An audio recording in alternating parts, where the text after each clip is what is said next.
Clave. Escuchas la 92.9 Radio La Clave.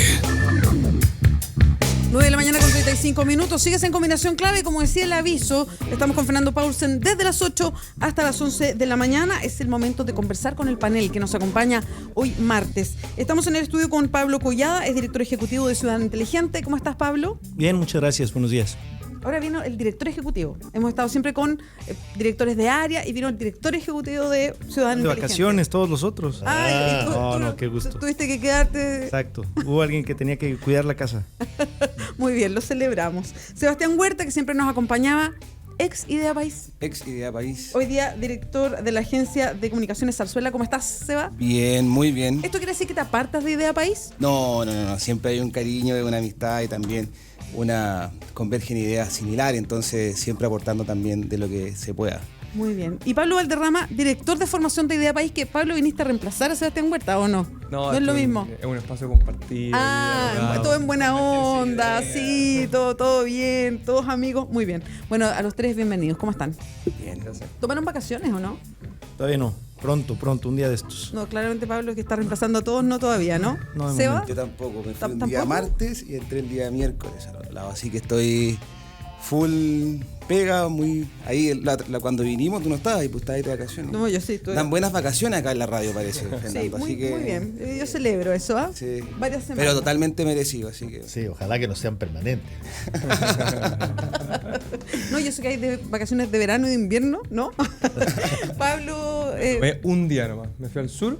¿Qué pasa con esta gente joven que no se Nos va gusta de trabajar. vacaciones? Sí, no, yo sin vacaciones, terrible. Ya, partamos la conversación. Yo algo anunciaba antes de irnos a la pausa. Lo conversábamos ayer con miembros de partidos políticos, dirigentes también de... Ya no me acuerdo el título, pero bueno, Pato Santamaría al Cervel. Claro, un título más o menos grandioso. Sí, discutíamos sobre el título a propósito, pero esto estuvimos conversando con Patricio Santamaría. En fin, hay un proceso, el proceso de refichaje de los partidos políticos. Lo que nos decía ayer Patricio Santamaría, sin entrar en el detalle de cuánto llevaba, bueno, le preguntamos cuánto lleva cada partido, no quiso decirlo.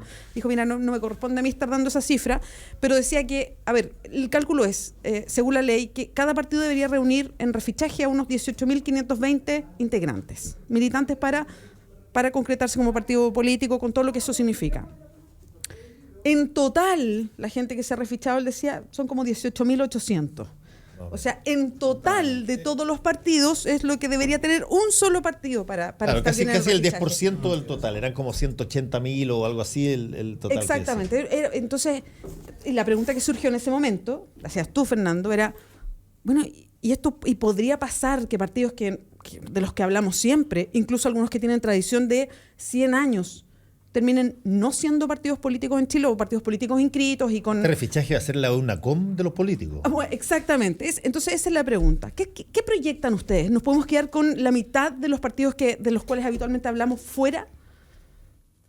Bueno, yo creo que Pablo va a ser Collado. un proceso interesante de depuración, ¿no? Y esto es importante porque hay que entender de dónde viene esta ley o esta necesidad de hacer el refichaje. No llegó así solito, ¿no? Después de una serie de crisis en el ámbito político en el que se destapan una serie de escándalos, bueno, se cuestionan una serie de elementos: financiamiento de la política, los procesos electorales y la ley de partidos políticos.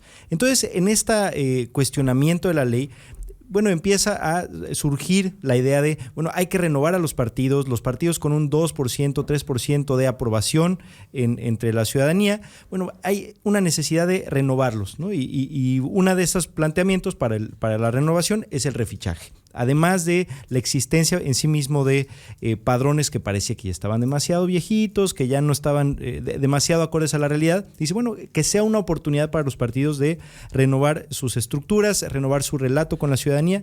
Y bueno, ante eso se plantea, se ponen, ahí están los siguientes meses, lo tienen, y de pronto cuando empieza a llegar la fecha, pues ahora sí, ¿no? Llegó la hora de la verdad en que nadie está pasando su EUNACOM de los partidos, nadie está realmente pasando la prueba y empieza todo este jaloneo con el CERVEL.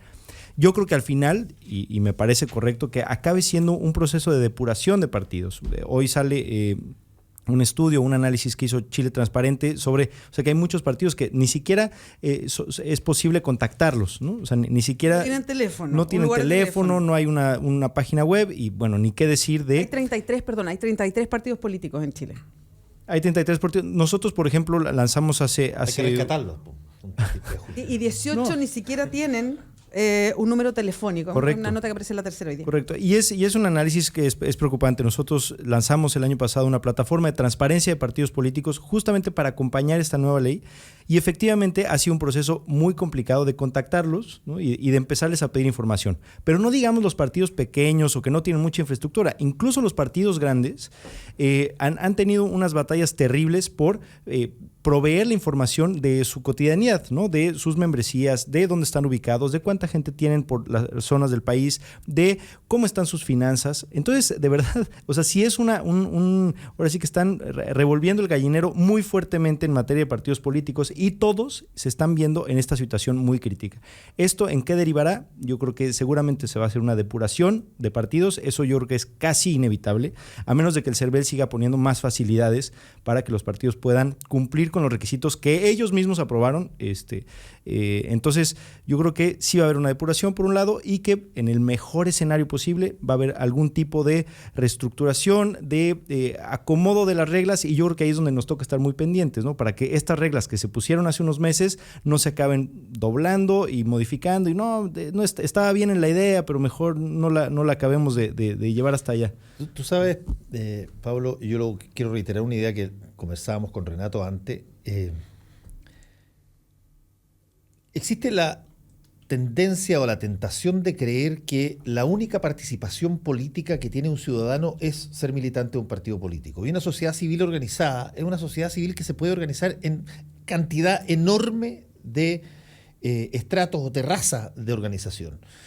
Yo mencionaba a Estados Unidos cuando hablamos con Renato, con la BEA, como una sociedad civiles organizadas más completas que yo he visto. Yo llegué a estudiar a Estados Unidos de viejo, ahora de nuevo, y antes de 3 días habían pasado por la puerta de mi casa una cantidad gigantesca de instituciones que te querían hacer miembro, la institución para vigilar al alcalde, la institución que cuidaba unas lagunas que habían detrás de un cerrito donde estábamos, las instituciones del World Wide Foundation ¿Por local. cuántas firmaste? ¿Por cuántas firmaste? Por todas. Pero la institución, qué sé yo, que monitorizaba el trabajo de la policía.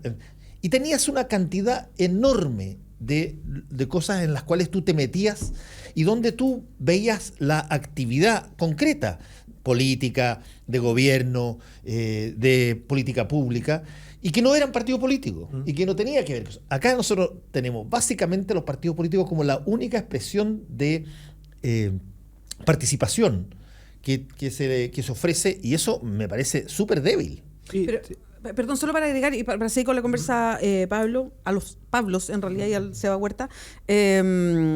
Hoy día hay mucha participación política y está como en un nivel, o sea, creciente, creo yo, y como en un nivel mucho más de orgullo cuando se pertenece a distintas organizaciones. Los animalistas creo que son de los más destacados, a lo mejor muchas zonas, muchos ambientales en algunas zonas, los ciclistas, por ejemplo, que mencionaba recién el Pablo, como para hablar de, se van metiendo en sus propios nichos de tema, en fin. Son nichos estancos. Exacto, pero mi pregunta va justo a eso. Cuando yo pregunto, cuando yo instalo el tema de si no se cumple lo que está diciendo la legislación y efectivamente, ya, pongamos una cifra, la mitad de los partidos que hay afuera no es partido político. Es porque el mundo se está adaptando y la política se va a hacer desde esas otras instancias. ¿Se puede reemplazar de esa forma a los partidos políticos? Pablo Valderrama, de Idea País. Dos cosas muy cortas. La primera, lo que dice Fernando, yo creo que es muy interesante y yo creo que a lo que hay que avanzar así en el mundo, la idea, los intelectuales, lo que tienen que proponer es cómo este tejido social, es decir, estas organizaciones civiles, los que trabajamos en fundaciones y cosas que están entre el Estado y la familia, que no son partidos políticos, cómo lo vamos fortaleciendo. Porque al final de cuentas lo que eso refleja es un sentido de responsabilidad, es un sentido de pertenencia con un país, un sentido de lo que le pasa al país. En algún sentido también es mi responsabilidad y eso yo creo que es muy importante. Y tu pregunta Yo creo que van a pasar dos fenómenos. Lo que dice Pablo es muy cierto. Acá va a haber un proceso de depuración, es decir, los partidos que decían ser los más grandes de Chile, los que decían tener una cantidad de militantes importante. Bueno, vamos a ver si eso es verdad. Pero va a pasar otra cosa también importante, que es el tema de cómo se reorganiza la estructura política, cómo se organizan los sectores políticos hoy día. ¿Qué va a pasar, por ejemplo, si en la izquierda muchos partidos no logran reinscribirse? El Frente Amplio va a empezar a ocupar un espacio que a lo mejor es interesante para ellos, o que pasa en la derecha. ¿Qué pasa con los partidos, por ejemplo, poniendo el caso de los dos partidos tradicionales, la UDI y RN, no logran refichar a todos sus militantes? Bueno, también es importante para los movimientos emergentes, para los movimientos que están proponiendo ideas nuevas. Yo creo que va a haber un reajuste. Un poco Gonzalo Rojas, en una tesis que yo no comparto tanto, pero él decía, por ejemplo, la derecha se debiese estructurar en tres tercios: el conservador, el liberal y el social cristiano. Yo creo que, si bien no comparto esa tesis a cabalidad, yo creo que esto da pie para reestructurar no solamente los partidos en un sentido estricto como organizaciones, sino también las ideas que hay detrás de ellos. ¿Seba A mí, Huerta? lo que me pasa es que los partidos son muy poco sexy hoy en día. O sea, ir a militar en un partido, eso me suena como a mi papá o mi abuela. Mi papá es muy joven, pero como que a él a lo mejor le gusta un poco más eso. Pero hoy en día los jóvenes queremos participar, pero no queremos participar desde un partido político, porque aparte, ojo, que los partidos políticos, a mí me da la sensación que los jóvenes se volvieron simplemente para mover bandera. Que eso no es en ningún caso algo que yo como despectivamente lo diga, pero los jóvenes queremos ser partícipes de la discusión, y yo creo que los partidos se equivocaron mucho. Y ahí también es gracioso que nosotros citemos un poco a Gonzalo Rojas, que tenemos tantas diferencias, pero Gonzalo Rojas sí tenía un punto que yo le concedo. Yo creo que el único punto que le puedo conceder es esa falta de formación de los jóvenes y esa falta de cómo los partidos no involucraron a los jóvenes. Y siempre se lo dijo a la UDI en su momento, la UDI no tomó atención, y un poco también cómo los jóvenes de la UDI también, hoy en día, gente, por ejemplo, que era partícipe del movimiento gremialista, no pasa directamente a la UDI, sino pasa a una diversidad de otros movimientos porque no quiere participar. Perdón, chiquillos, citan otra vez a Gonzalo Rojas y creo que me voy a caer de la silla. Sí, no, sí. Oye, mira, si el único pecado real que tiene Gonzalo Rojas es que es hincha furibundo de la Chile. Gran jugador de fútbol, te voy a decir. Sí. Extraordinario jugador de fútbol. Estamos hablando del columnista editorialista del Hay Mercurio. dos Gonzalo Rojas, el bueno y el malo, dicen así. No, pero Hablando del malo, no. pero fíjate que yo prefiero mil veces a una persona que pone pan, vino y transparentemente sus ideas con su firma, antes que esas personas que muchas veces se quedan calladas y te hacen, qué sé yo, todo un guiño y después te apuñalan por la espalda. Prefiero los Gonzalo Rojas, que no voy a nombrar cuáles son los otros.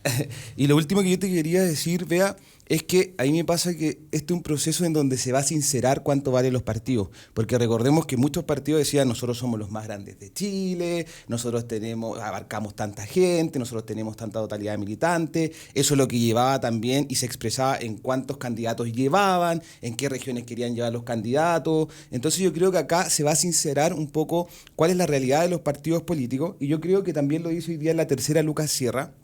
Yo comparto un poco su opinión, es que la masificación de partidos, yo no sé si les pasó a ustedes, pero yo había muchos partidos de los que están en la lista que hoy día trae la tercera, en los cuales no tenía idea. Y yo me considero, entre comillas, una persona medianamente informada, que leo la prensa, y en verdad había muchos de los que no conocía y que reciben financiamiento. O sea, acá el tema que la gente tiene que saber no es solamente que no tengan acceso a que uno pueda llamarlos por teléfono, que no tenga una página web, que no tengan nada de transparencia, sino que ellos están recibiendo financiamiento por parte del Estado.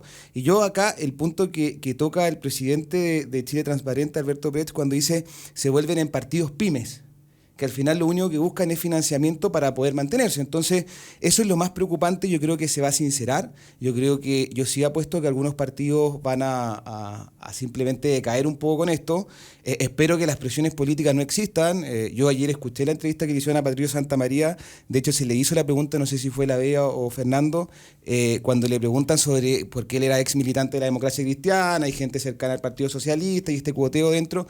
Yo espero que no exista presiones encima de él. Y lo último es que a mí me da una sensación, una buena sensación el tema que se estén haciendo cambios, pero a mí me pasa que esos cambios tienen que ir también con mayores herramientas al servicio electoral. A mí me pasa que un tiburón sin diente en estos momentos, entonces un servicio electoral tratando de fiscalizar a 33 partidos ya se le hace muy difícil.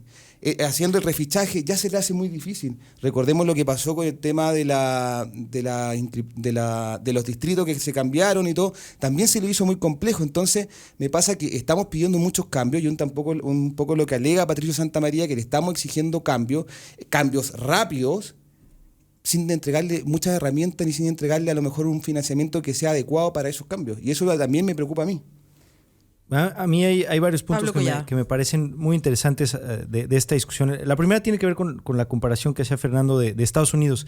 Y me parece interesante, y hay un elemento diferenciador, bueno, varios en verdad, pero hay un tema de formación de esa participación que viene desde el kinder, ¿no? Desde el preescolar. O sea, cuando los niños están en preescolar ya están en el club de lectura, y cuando pasan a primaria están en el club de ciencias, o el de debate, o el de mirar a las estrellas, o el de observación de aves, y así conforme van creciendo son del grupo de los defensores de los monjes tibetanos y entonces para cuando terminaron el colegio ya formaron parte de diferentes clubes, y hay un reconocimiento muy importante. Número uno, que cualquier cosa que les interese, va a haber alguna organización donde se van a poder adherir.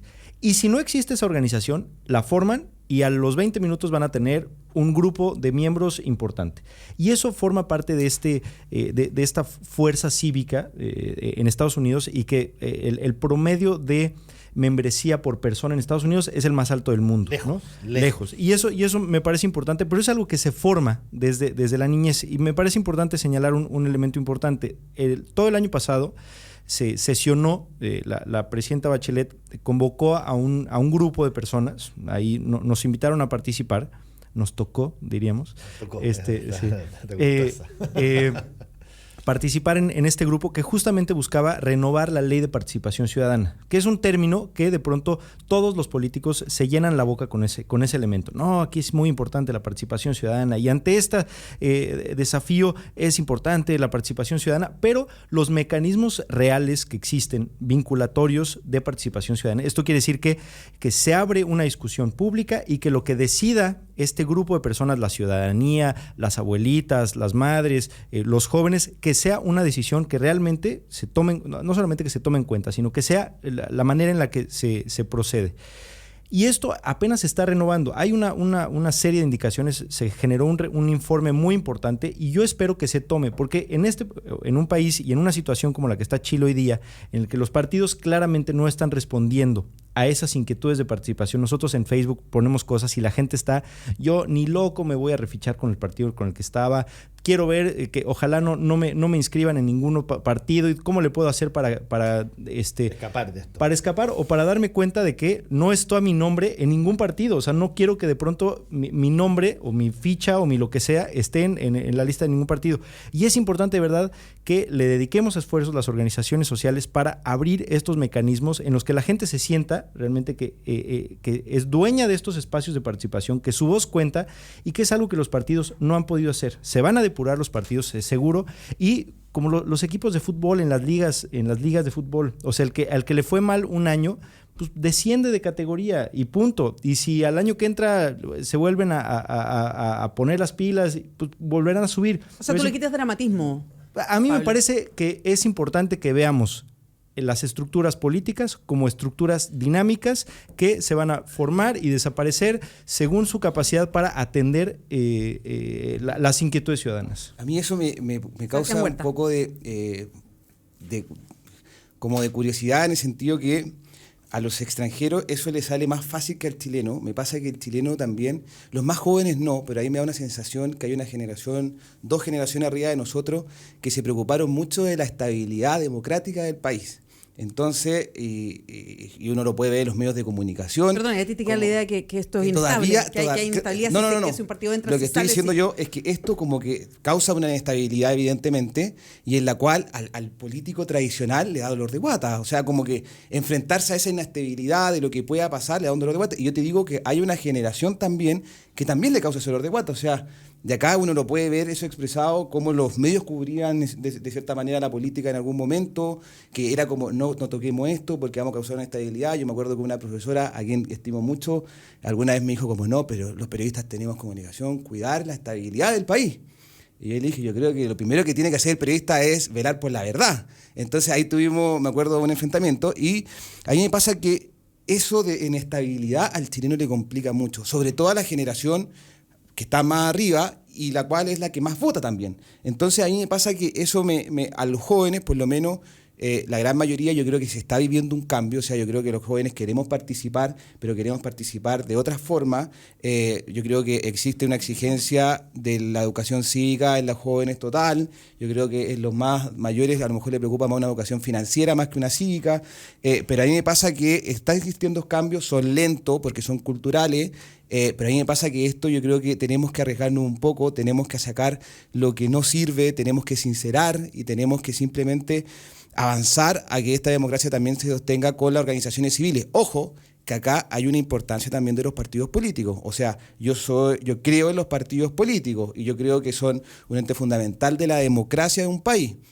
Claro, como los tenemos hoy en día, chuta, pareciera que más son un malestar que otra cosa, pero yo sí creo en los partidos políticos, los que hay que fortalecerlos, pero hay que fortalecerlo en esa vía, considerando mayor participación de la ciudadanía, que se involucren más, que no existan ni los generales ni los coroneles, porque eso lo único que causa al final es un daño al partido político. Pero todo eso, Sebastián, tiene un sustrato, y yo concuerdo contigo en general, pero tiene un sustrato, un poco lo que decía Pablo, tiene un sustrato en que tú sabes como ciudadano, por el hecho de ser ciudadano, sabes dónde estás parado. Si voy a volver a la metáfora de la EUNACOM, si tenemos que hacer una EUNACOM de educación cívica a todos los chilenos mayores de 18 años, te puedo asegurar de que habría una cantidad de ignorancia brutal sobre cosas básicas que tienen que ver con tu república, con tus derechos, con las leyes, con la forma en que se hacen las cosas. Una total y absoluta ignorancia por desidia, porque no lo tomaron del principio, porque lo encuentran propio de, qué sé yo, castas que repelen. Pero no, básicamente, y por eso decía yo al principio, se asume que la participación ciudadana en términos de tu actividad en la polis, si no es la de partidos políticos, no hay. Y ustedes, por ejemplo, tienen organizaciones que han construido organización civil desde otras variables. Si yo preguntara a la gente, perdón, señor, señora, ¿a usted le gustaría recibir un mail todos los meses diciéndole cómo votó el diputado de su distrito o el senador de su circunscripción en todos los temas que se plantearon? Yo estoy convencido que la gente me diría, sí, me encantaría recibir esa información, me encantaría saber esa información. Pero las personas votan por esa persona y 4 años después, para votar de nuevo, no tienen la más leve idea de qué hicieron. Si presentaron proyectos de ley o no presentaron proyectos de ley, cómo votaron en determinadas situaciones, cuáles fueron las posturas que tomaron respecto de determinadas materias. Básicamente lo que dicen es, este gallo, ¿calza con mi postura ideológica o mi cultura ideológica? Sí, bueno, si calza, voy. Si es que no. Hay poco análisis crítico de eso y hay poca estructura que permita que la gente conozca más el sistema. Si el sistema está hecho para que las personas se presenten una vez cada 4 años y no intervengan durante el intermedio. Y eso es lo que yo creo que me gustaría que cambiara, que las personas se involucraran, y las comunicaciones y las tecnologías de redes permiten que las personas se involucren permanentemente hoy día. Hasta que eso no pase, vamos a estar muy preocupados por cuál es la salud de los partidos políticos, porque no hay otro canal de vinculación de la ciudadanía hacia la cosa política que no sean los partidos. Yo un comentario muy corto respecto a lo que tú decías. Pablo Valderrama. Tocaste el tema de las redes sociales o en el fondo cómo eso permite una mayor participación. Yo creo que las redes sociales son una tremenda herramienta y por cierto que hay que aprovecharlas muy bien. Yo estoy aquí con el Twitter abierto, pero además pasa un fenómeno que es muy particular con las redes sociales y que yo creo que va en el sentido contrario a lo que tú dices, que es que lamentablemente dan espacio para el anonimato, es decir, para esa participación pública, entre comillas pública, porque en el fondo sale mi nombre en Facebook, por ejemplo, pero yo digo un comentario, puedo decir una barbaridad y no pasa nada. Entonces, el fenómeno de las redes sociales es bien interesante en este sentido porque permite a alguien que se involucre en un cierto sentido con los temas, puede estar más informado, pero permite que ese gallo no asuma ninguna responsabilidad, primero, las cosas que dice, y en segundo lugar, permite que ese gallo lo haga desde una tribuna tan anónima, una tribuna que es tan distante de la realidad, de lo que está pasando, que hace, yo creo, esta es mi tesis, que a largo plazo el gallo no se va a involucrar. lamentablemente en esto las redes sociales pueden jugar una muy buena pasada para los que están muy informados y que vemos la prensa, etcétera, pero para los gallos que no están informados o para los gallos que están más lejos de estas cosas, genera un efecto nocivo. Hay un trabajo que hay que hacer, esta cosa, como decía Pablo. Totalmente de acuerdo. Y por eso del kinder. Por eso el tejido social, por eso las organizaciones civiles son tan importantes. En el fondo, en la medida en que tengamos buenos partidos políticos, eso va a pasar porque tenemos buenas organizaciones civiles, un tejido social un poquito más cortito. Vamos a seguir conversando. Son las 10 de la mañana, tenemos que hacer una pausa. Aquí en Combinación Clave estamos con Fernando Paulsen desde las 8 de la mañana hasta las 11 en Combinación Clave. Es el momento de la conversación con el panel que nos acompaña este día martes. ¿Quién está con nosotros? Pablo Collada, director ejecutivo de Ciudadano Inteligente, Sebastián Huerta, director de la Agencia de Comunicaciones Zarzuela, y Pablo Valderrama, quien escuchaban recién, director de formación de Idea País. Pausa aquí en Combinación Clave y volvemos. Opinión, información y debate son una combinación clave. Estás en la 92.9. La clave 92.9. Hora clave. 10 de la mañana, en punto. 929. Radio La Clave. Si tú eres de las que se preocupa de dar lo mejor a tu familia, la que da su receta por Facebook, la que da sin esperar nada a cambio, la que da ideas para el fin de semana, la que da consejos por WhatsApp, la que da orden y malcría, la que da permiso, la que da su hombro, la que da amor... Entonces, dale Manantial a tu familia, porque darles agua purificada les hace bien. Manantial no contiene cloro, es libre de sodio y es 100% pura. En Manantial despachamos gratis toda la pureza y frescura que merece tu familia. Contáctanos al 600-427-2200 o solicítalo en manantial.com. Manantial es vida.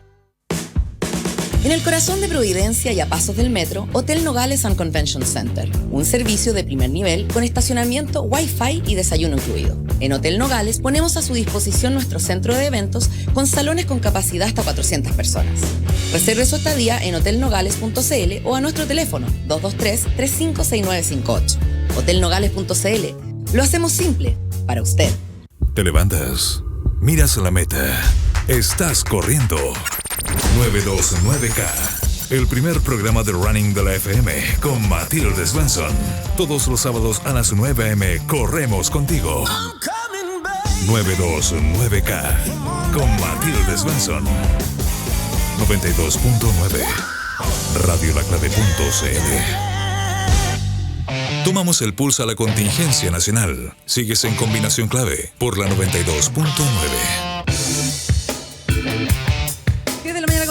Sigues en Combinación Clave. Nosotros seguíamos mientras duraban los comerciales conversando con el panel. Nos acompañan hoy día Pablo Valderrama, director de formación de Idea País. Estamos también con Sebastián Huerta, director de la Agencia de Comunicaciones Zarzuela, y con Pablo Collada, director ejecutivo de Ciudadano Inteligente.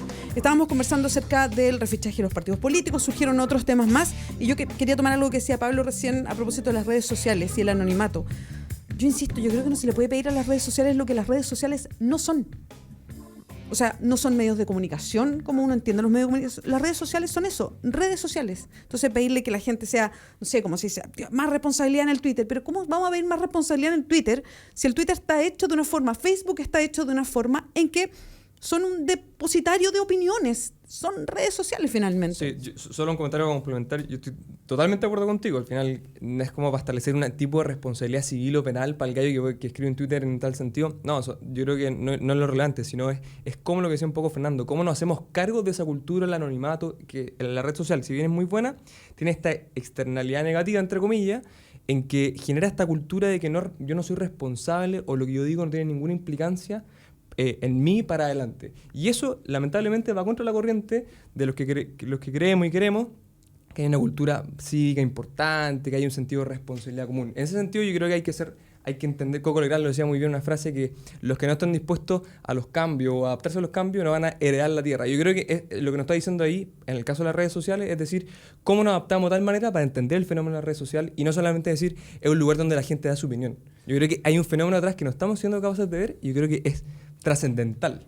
Que yo ahí... Pablo Collada. O sea, creo que el anonimato de pronto lo vemos y lo demonizamos o lo pensamos que es un elemento terrible. Y yo creo que es un elemento natural también de herramientas como Twitter y que incluso se vuelve valioso en muchos casos. Hay muchas cuentas que son cuentas anónimas y que agregan muchísimo valor también, y que son cuentas que quizás son personajes que por el entorno en el que están no tienen la libertad de hacerlo, y ni siquiera voy a mencionar el caso de Chile, que las hay varias cuentas anónimas que de verdad agregan mucho valor y que están constantemente haciendo críticas súper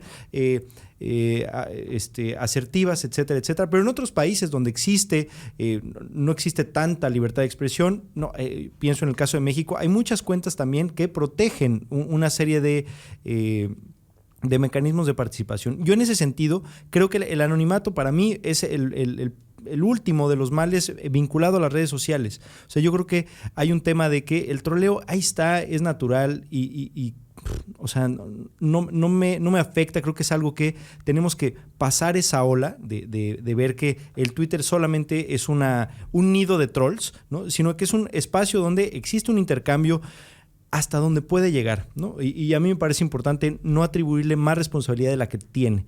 En ese sentido, creo que hay muchas otras variedades de herramientas que permiten la participación. Por ejemplo, esta semana en Madrid se está echando a andar un mecanismo de participación que es un mecanismo súper vinculante y que tiene como 3 o 4 temas, ¿no? Que es toda una herramienta digital, un andamiaje digital, pero también tiene otras herramientas offline, si se puede decir así, en el que están abriéndole a la ciudadanía la posibilidad de participar en muchos temas, ¿no? En temas de cómo se va a hacer el sistema de transporte integrado, qué se va a hacer en una de las plazas públicas, y son mecanismos de participación muy activos que utilizan los medios digitales para facilitar estos espacios de participación. O sea, ya las asambleas se quedaron en el pasado, no son ni deben ser vistas como los únicos espacios, así como los partidos políticos no pueden ser vistos como los únicos espacios de representación. Yo creo que, y lo mencionaba Fernando hace un momento, o sea, los mecanismos de representación o el sistema de representación, hoy en día, quien no piense que esté en crisis, de verdad trae una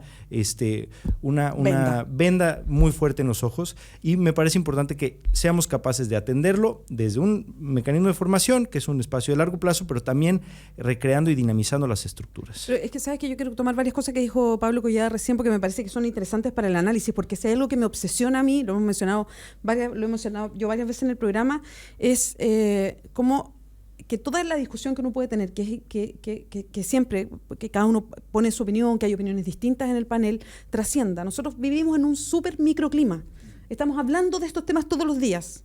Pero parece que, y uno tiende a pensar que lo que le pasa a uno le pasa a todos, y que lo que uno habla, todos hablan de lo mismo, y claramente no es así. Estamos súper alejados de una realidad mucho más grande en Chile. Entonces, esa obsesión por de qué manera, porque a mí me parece súper curioso cómo desde todos los sectores se dice, no hay participación, qué terrible que la gente no vaya a votar. Por favor, si es cosa de mirar para atrás, ¿por qué no vamos a votar si aquí no hay ningún tipo de, yo lo digo así, musculatura electoral? No nos piden la opinión en ningún plebiscito. Es súper interesante que yo no lo había tomado, pero es súper interesante que en otros países se estimule la participación de los niños y niñas desde que son pequeños en asociarse por intereses comunes. Entonces, si eso no existe como estímulo desde siempre, si no nos piden la opinión para nada, no tenemos ningún tipo de contacto con los parlamentarios ni nos rinden cuentas y esperan que vayamos a votar cada 4 años, realmente es ridículo. Entonces, esta crisis, claro, hoy día todos hablamos de ella y los mismos políticos dicen, no, es que no resistimos si la gente no va a votar. Ya, pero armamos este sistema desde hace como, no sé, desde que volvimos a la democracia, orientado a que cada vez votemos menos nomás. Entonces, a mí lo que me preocupa de repente es quedarnos conversando nosotros en nuestro microclima sin avanzar en incorporar a más personas a la discusión desde su propia realidad, desde lo que pueden analizar, desde lo que entienden y valorarlo de esa manera. A mí ahí yo comparto completamente tu visión. De hecho, el tema yo creo que fue un gran error sacar la educación cívica. Ahí yo rescato también lo que hizo Idea País el año pasado. ¿Puedo contar una anécdota? Creo que la he contado otras veces que me acuerdo y me parece tan insólito. Yo alcancé a estudiar toda mi educación escolar en dictadura, porque salí del colegio el año 88. Yo tenía educación cívica. A mí me enseñaron que había parlamentos, que habían 3 poderes del Estado, que uno votaba para las elecciones y estábamos en dictadura. O sea, la cosa más esquizofrénica era que me enseñaban que tenía que ver los partidos políticos, que había un poder judicial, un poder legislativo y un poder ejecutivo, cómo se conformaba el Congreso y todo lo demás. cuando estábamos en dictadura. Sí, yo lo encuentro, es muy ridículo, porque no había ni cómo ejemplificar con Chile en ese momento, ¿no? Y me lo enseñaban como educación cívica. Y después, cuando entramos a la democracia, se eliminó. Sí, ¿cuándo fue? ¿El 90 y, es que vea, 94? yo creo que ahí calza, yo creo que no lo encuentro tan paradójico, porque al final a lo mejor acá, yo sé que amigos más de derecha se van a enojar un poco, pero calza también con que entramos, entre comillas, a una dictadura de la producción. Entonces todo es producción y lo que queremos son los mejores estudiantes para que el día de mejor puedan entregar mejor producción a la sociedad y el crecimiento, y nos empezamos a meter en donde todo era cifra, en donde todo era qué casa te ibas a comprar, dónde fueron tus vacaciones, cuáles fueron tu auto. Nos empezamos a alejar un poco de la comunidad, de la sociedad. Entonces, como nos empezamos a alejar, en vez de participar con la comunidad en términos de cómo velamos para que todos tengamos seguridad, hago murallas de 3 metros para arriba, entonces porque me protejo yo solamente el ombligo, y por eso también la sociedad hoy en día, y la gran mayoría, lo dice la encuesta Bicentenario, está muy contento con lo que es de ellos, pero muy descontento con lo que es de todo. Entonces a mí me pasa que entramos, entre comillas, a otra dictadura, que es la dictadura un poquito solamente de la producción. Yo soy una persona que creo totalmente en la producción. ¿Es otra o es la misma? Yo soy una persona que cree completamente que el crecimiento es importante, pero yo creo que ese crecimiento tiene que ir con temas cívicos, culturales. Claro, la economía también es parte de la cultura, y yo creo que se nos metió por todos lados y no logramos combatirla y llegar a una mediación entre las dos. Entonces yo creo que la participación tiene que partir desde la educación cívica. Twitter, yo creo que también es una demostración de que tenemos poca participación cívica. Ojo que Twitter, y yo me centro en Twitter porque a mí me gusta esa red social más que la otra, Twitter es también una élite. O sea, la gente de Twitter es un grupo que le interesan ciertos temas que no es la gran mayoría de los chilenos. Por eso también yo creo que es la poca cantidad de gente que está en esa red social. Y a mí me pasa más que con el tema de los anonimatos, más con el tema de los trolls y más que con eso, a mí me pasa que la gente desde ahí solamente lanza la crítica. Y eso es como un poquito el malestar que me causa a mí. Yo también lanzo crítica, pero intento de ser un poquito más, más propositivo, aportar algo, y me pasa que, y no estoy hablando solamente del anónimo, por eso acá saco ese concepto y pongo, porque también muchos personajes públicos, o sea, políticos, gente del mundo más intelectual, de la academia, que solamente lanzando crítica y aprovechando el último punto. O sea, con el tema del incendio, es una cuestión que dio vergüenza. Yo creo que el incendio demostró que el tema cómo está el ambiente hoy en día, que yo encuentro que está muy mal. A mí la denuncia que se le hizo, o la citación que se le hizo a Juan Pablo Suet y al ex almirante Arancibia, a mí como que me duele un poco la guata por el tema de la libertad de expresión, aunque ellos tuvieron la libertad para poder decirlo. Entonces, pero ¿sabéis qué? Y a pesar que los abogados acá me dicen, no, nada puede ser ejemplificador en términos judiciales, a mí me da la sensación que esto sí va a poner algún paralelo, por lo menos los personajes públicos, de decirle, a ver, ustedes tienen una responsabilidad, ustedes tienen seguidores, ustedes tienen un nivel de credibilidad en algún sector, y eso lo tienen que hacer un buen uso. Sí, yo creo que el problema mayor con las redes sociales, yo sigo básicamente Twitter, es que hay que entenderlo un poquitito, que es una red de opiniones, no es una red necesariamente de información. Es una red de opinión. Mucha gente le gusta Twitter o usa Twitter porque derrama en Twitter la opinión. Los espacios para dar tu opinión son pobrísimos en Chile. Entre otras cosas porque no estamos organizados para darla en distintas instancias a las cuales nos interesa pertenecer. Porque no pertenecemos. No estamos no formamos parte de la comunidad civil organizada. A lo más vamos a la oficina, volvemos, vamos al colegio, volvemos. Si es que en la oficina hay un sindicato y yo puedo sindicalizarme, de repente me sindicalizo, pero eso no me significa que yo me interese en otras variables que tengan que ver con el Estado, con el mundo laboral. No, es una cosa extraordinariamente, si tú quieres, autoempequeñecerse lo que se hace. Lo que hace Twitter es que te regala la posibilidad, incluso desde el anonimato, que tú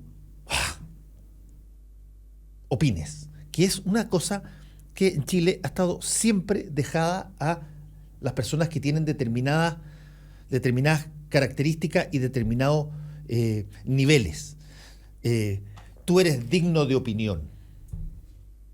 Era una frase ¿Cómo que soy digno de opinión? Todos somos dignos de opinión por el hecho de tener alguna. Pero no, aquí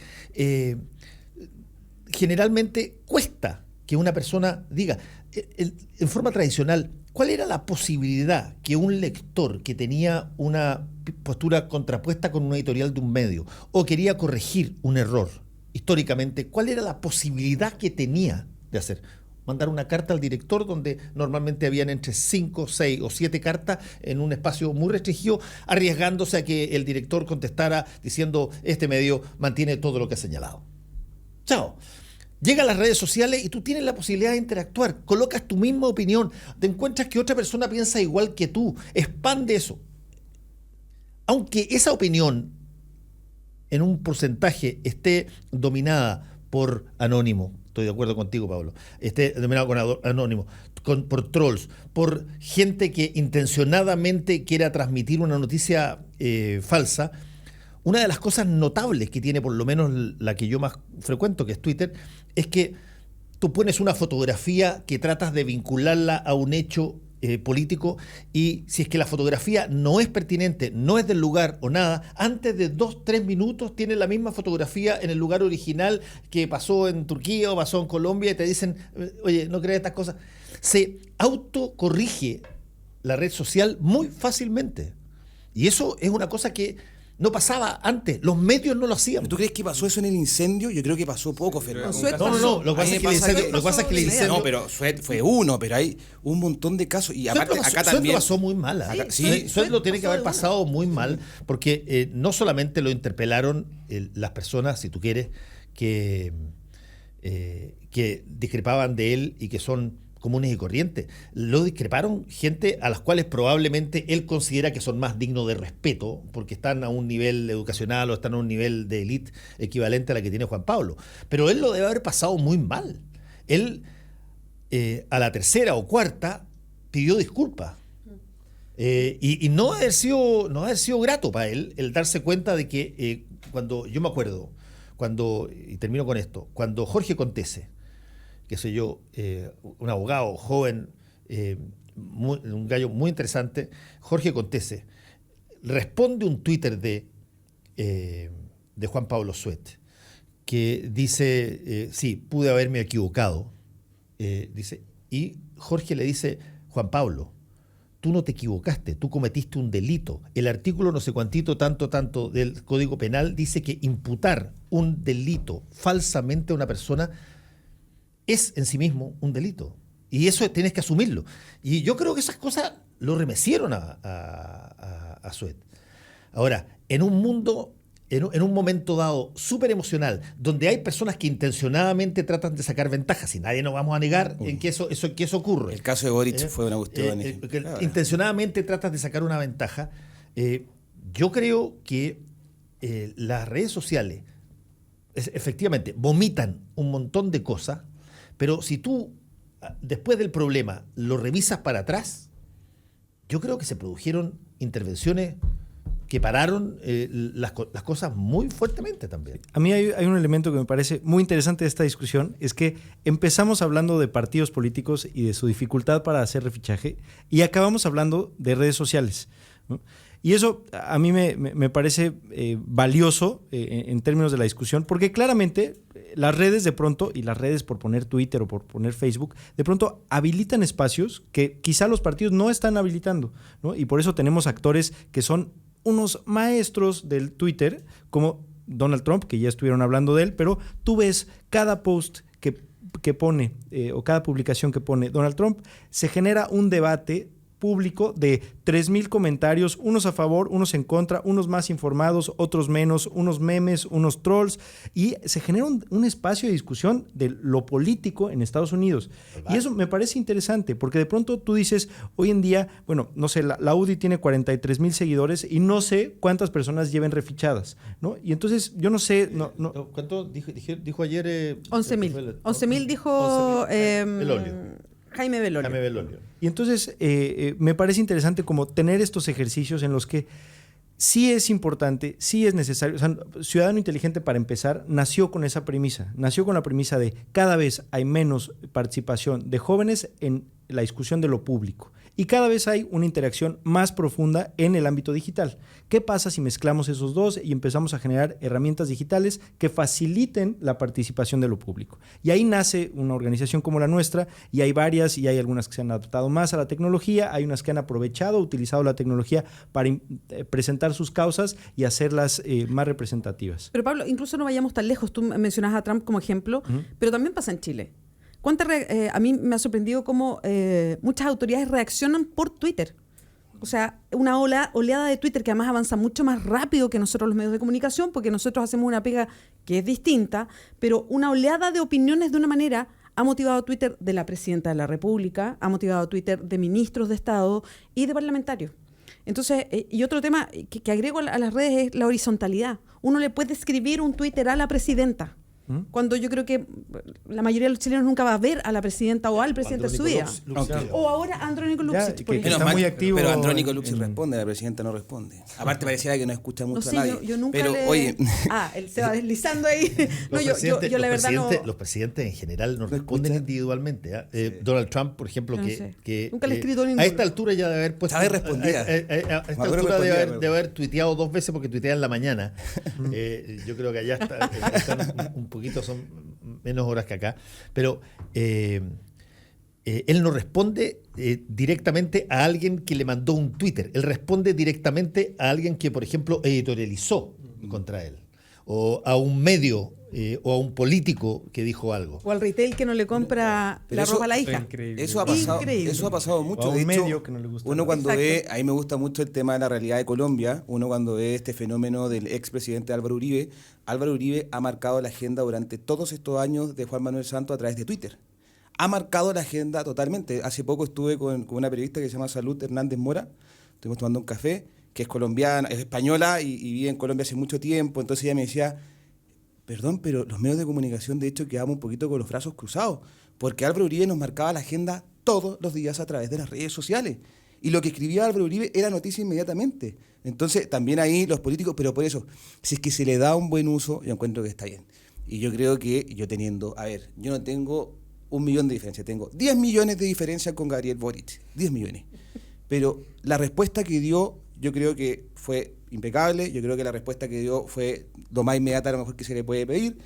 Y me pasa que de repente salía unos comentarios y decía, oye, pero ¿no has leído su blog? O sea, lo escribió en Twitter, escribió que la columna de Carlos Peña lo invitaba a reflexionar, Entonces yo decía como, también acá hay un aprovechamiento, no sé si aprovechamiento, pero es parte también de la política, en donde, de hecho ayer también lo decían ustedes, que la derecha necesita a lo mejor un poco de desprestigiar un poquito a la izquierda para que ellos sentirse como mejor diablo conocido que por conocer.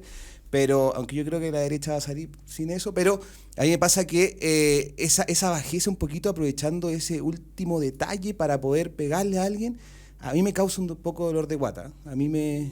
Un comentario que dijiste tú y que me llama la atención y es para discutirlo, es la diferencia tan radical en lo que puede ser un medio de comunicación y una red social.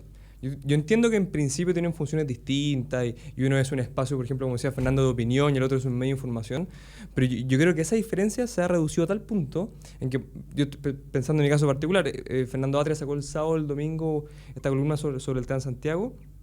Llevo como 4 días tratando de que me publiquen una carta al director, que era en respuesta a él, en el Mercurio. Por supuesto que no me la han publicado todavía, entonces ¿cuál es mi alternativa? La voy a publicar en Facebook. Obvio. Entonces, al final, ese medio de comunicación que da espacio para la opinión se va mimetizando también con las redes sociales. Y lo que yo creo que hay ahí es un desafío tremendo para los que se dedican a las comunicaciones, es entender ese proceso. Yo creo que Donald Trump, por ejemplo, lo ha entendido muy bien. Él ha entendido que una red social como Twitter es tan importante o más importante que salir en un diario. Para él es mucho más importante porque él dice, no necesito los medios de comunicación, no necesito ir a CNN para dar mi razonamiento, mi explicación sobre una política pública. El gallo la pone en Twitter. Y eso, yo creo que de alguna manera es un desafío para los que se dedican a las comunicaciones, entender cómo esa diferencia que parecía tan radical en un minuto, ahora se va juntando. Pero mira, te voy a plantear un ejemplo mucho más dramático que el que tú acabas de poner respecto de un presidente, en este caso Donald Trump, y el uso de Twitter. Te voy a plantear una situación que pasa todos los días en las salas de prensa de los canales de televisión, la Vea y yo los conocemos perfectamente bien. Cuando tú empezaste a hacer porque estaba disponible la tecnología y se podía hacer. Empezaste a hacer llamados al reportero ciudadano, al Casa Noticias, te empezaron a llegar cosas que estaban grabadas por personas que estaban ahí donde pasaban eventos. Históricamente, si tú tenías un accidente en, la Ruta 5 camino a Valparaíso, te llegaba un llamado al canal, el canal armaba un móvil, partías para allá, llegabas, media hora después, si es que tenías la posibilidad de transmitir directamente, transmitías desde allá, si es que no tenías que volver, editabas, salía, por lo menos pasaban 3 horas, salía la cosa en el noticiero nocturno y estabas ahí. Hoy día, ¿cómo llegan los reportajes allí donde pasan las cosas? Hay una persona que toma el celular, lo voy a hacer el ejercicio para el streaming, toma el celular, lo gira y hace un selfie y se presenta. Mi nombre es Jesús, tanto. Estoy aquí en la Ruta 5, donde acaba de ocurrir un accidente bastante grande. Gira el celular y panea, que se llama eso en televisión. Yo tomé un curso de paneo en periodismo. Este gallo hace un paneo completo. Hace un paneo completo. Va, entrevista a personas. ¿Usted estaba aquí cuando pasó la contestación? Le contesta. Va donde el carabinero. Yo lo vi eso varias veces. Va donde el carabinero a preguntarle, perdón, oficial, ¿qué es lo que ha pasado? El carabinero le contesta. Y después hace todo esto y cierra. Bueno, para ustedes, canal XXX, Jesús no sé cuántito, Casa Noticias. Cierra. ¿Cómo compites con eso? Cuando tú eres reportero de noticia dura. ¿Cómo puedes hacer para estar en los lugares donde pasan las cosas si tú no puedes anticiparlo? Eso va a significar un cambio gigantesco. Lo que va a hacer es que el reportero tradicional, duro, clásico, va a perder un poco de fuerza y vayas a tener que crear una relevancia mucho mayor para los editores que tienen que ver la verosimilitud de las cosas, proyectar las cosas, asociarlas con noticias, complementar eso con otro tipo de situaciones que se pueden conseguir. Pero desde el punto de vista práctico, tecnológico, esa batalla está casi perdida. Y la gente lo hace súper bien. Y levanta cada vez más los celulares cada vez que pasa una cosa alrededor suyo. Pero eso yo voy con la diferencia con los medios de comunicación. Una cosa es la inmediatez, la imagen que siempre va a estar mucho más rápido en redes sociales. Y hoy día vemos a través de las redes sociales cosas que como periodistas nunca vimos antes. O sea, por ejemplo, la cantidad de denuncias, para poner un solo ejemplo, de carabineros en las marchas, gracias a las redes sociales, son distintas a lo que nos podíamos siquiera imaginar desde antes. Porque se acompañan con imágenes, con audio, en fin. Lo que pasa es que para mi gusto el rol de los medios de comunicación es otro. No es solamente exhibir una pegatina de imágenes de la actualidad de lo que pasó, sino que viene es poner todo el contexto de lo que estamos exhibiendo. Y eso no lo tienen las redes sociales. A eso me refiero yo con las diferencias. En tecnología, en inmediatez, nada que hacer. Es como cuando la radio era punta de lanza, yo que siempre he trabajado en radio, y estaba primero en las noticias antes que cualquiera, y después los canales de televisión andaban con estos camiones satelitales y empezaron a agregarle imagen a lo que la radio podía hacer de inmediato, y por supuesto la radio tuvo que reinventar su situación, ya no era punta de lanza y armó programas más de discusión y llevó como esto un poco lo que hacemos acá, de opinión, un poco más adelante la radio. Yo creo que los medios de comunicación estamos para el otro, que las redes sociales no lo van a entregar. Que es la manera como yo diferencio, digamos. Bueno, esa función articuladora de la realidad. Yo lo veo así un poco lo que decía Fernando también. Como yo, un gallo que me manda una noticia sobre el accidente en la Ruta 5 y después me manda otro gallo una noticia o un video sobre el mismo acontecimiento, son distintos. Bueno, claro, hay una función muy importante. Perdón, déjame hacer un ejemplo que lo puede hacer cualquier persona hoy. Tú pon el terremoto del 2010 en YouTube y ve la cantidad de videos que hay en torno al terremoto cuando se está produciendo y lo que pasa en distintas partes. Esa es una... O sea, si ustedes tienen miedo a los terremotos, no lo hagan, por favor. Ni una posibilidad de que el periodismo pueda sustituir una cosa como esa. No es completamente cierto. El otro día hablaba con un alcalde que me decía que le llegan 7 más o menos de estas como denuncias de parte de los vecinos a la alcaldía, estas cartas para pedirle cosas y todo. Y le llegan más de 50 a través de Facebook. Me decía así que por eso también se está modernizando y también estar atendiendo, porque antes decían no, podría ser el comentario de alguien ajeno. Y hoy en día se han dado cuenta que eso es cierto y que de hecho por eso ese alcalde dijo que iba a hacer su alcaldía desde las redes sociales.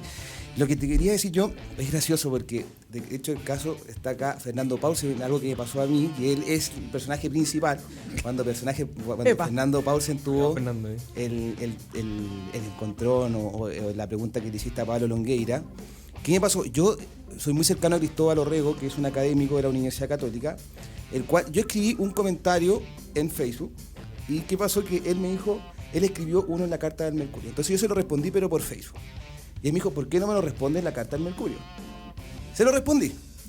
Entonces entramos en una discusión y fueron 3 cartas. Y dije, ¿sabes qué me aburrí? Porque tengo que escribirlo, mandárselo a él, que él me la apruebe, que él me diga, oye, pero esta no se la mandaste a otro diario, la cuestión. Y dije, chao, si me queréis contestar, contéstame en Facebook. Y ahí me dijo, ¿cómo se usa? Ya, y ahí empezó a utilizar Facebook y todo. Entonces, después, yo creo que es una manera, lo que decía también la Bea y Fernando recién, que han existido tan pocos espacios de poder comunicarnos, de poder entregar nuestra opinión, que las redes sociales son una herramienta muy útil. Pero ojo, que yo creo que también son un arma de doble filo si es que no la sabemos ocupar. Y es ahí donde yo hago la precaución. Como el cuchillo de la casa. No, por supuesto. Pero esto sirve para cortar el pan, pero también puede... Como la pega que tenemos eliminar a tu pareja en una pelea. A mí lo que me pasaba, que una cosa era el incendio que estaba sucediendo, pero otra cosa eran los pirómanos que estaban ahí en el teclado escribiendo, que uno no sabía qué les pasaba, porque era una cuestión que incendiaba la cuestión mucho más a nivel público y que el gobierno no supo responder también y era solamente reactivo. 10:31, muchas gracias a todos por acompañarnos esta mañana en el panel, a Sebastián Huerta, que lo escuchaban recién, director de la Agencia de Comunicaciones Zarzuela, a Pablo Valderrama, director de formación de Idea País, que es primera vez que viene Pablo, ¿no? Pucha, no le han pasado muchas cosas desde que tú no... Yo decía, ¿existía el programa donde yo no estaba así? Esa fantasía de que todo se apaga. Pablo Collada, director ejecutivo de Ciudadano Inteligente, muchas gracias. Un saludo a todos en el Día del Amor. ¿Verdad? Pero perdón, ¿es el Día del Amor o de los enamorados? No, es que para los solteros el Día del Amor, entonces uno entrega amor a mucha gente, ¿o no? Este es el día de una de las masacres más grandes que han existido en la historia, el día de San Valentín en Estados Unidos, creo que los gángsters entraron ahí y se echaron a como 15 o 20 personas a balazo. Además, digo yo, el amor y el crimen están siempre tan asociados. Siempre están asociados. 10:32, muchas gracias, que les vaya bien. Nosotros hacemos una pausa, a la vuelta estaremos leyendo redes sociales, espérenos.